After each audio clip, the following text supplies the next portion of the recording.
दिनांक 18 नोव्हेंबर 2025 रोजी Navi Mumbai police आयुक्तालयातील cyber police स्टेशनला मिळालेल्या माहितीच्या अनुषंगाने आमचे सायबर ईओडब्ल्यूचे एसीपी प्रेरणा कट्टे, आमचे एसीपी लांडगे साहेब, त्याच पद्धतीने सायबर पोलीस स्टेशनचे विशाल पाटील, सेंट्रलचे सुनील शिंदे आणि त्यांच्या सर्व टीमने मिलेनियम बिझनेस पार्क तुर्वे या ठिकाणी 3 नंबरच्या बिल्डिंगमधील 3ऱ्या माळ्यावर छापा टाकला असता त्या ठिकाणी एक 3 कंपन्या, फर्जी कंपन्या त्या ठिकाणी आढळून आलेल्या आहेत.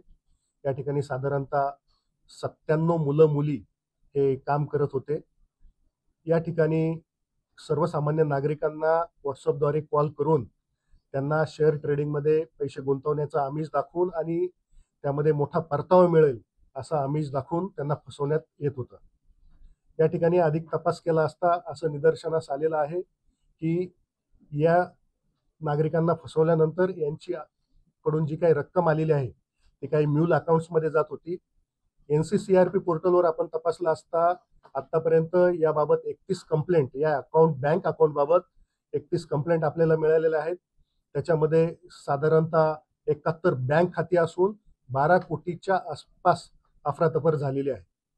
यामध्ये छाप्यामध्ये आतापर्यंत आपण 38 मोबाईल, 21 CPU, 5 लॅपटॉप, 5 SSD आणि 1 GSM सर्व्हर हे आपण या ठिकाणी जप्त केलेलं आहे. त्याच पद्धतीने हे जे कॉल सेंटर्स आहे हे 2 शिफ्टमध्ये चालत होते.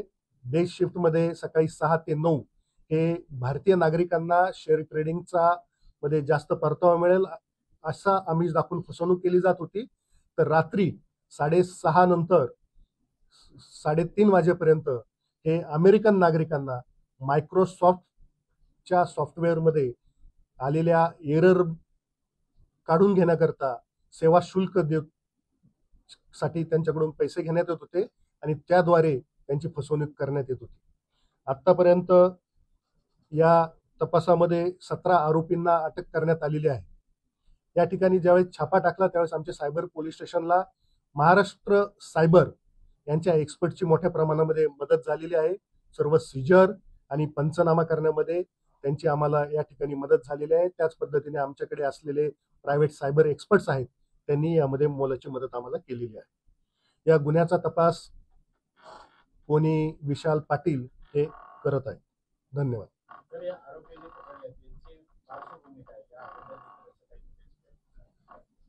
प्राथमिक तपासामध्ये यातील काही आरोपींवर बेंगलोर येथे एक गुन्हा दाखल असल्याचं समजलं आहे. परंतु ज्यावेळेस NCCRP पोर्टलवर आपण चेक केलं तर जवळजवळ 31 कंप्लेंट्स या NCCRP पोर्टलवर आहे. आता हा तपासाचा भाग आहे. यामध्ये अजूनही काही अधिकचे गुन्हे दाखल असण्याची शक्यता यामध्ये नाकारता येत नाही.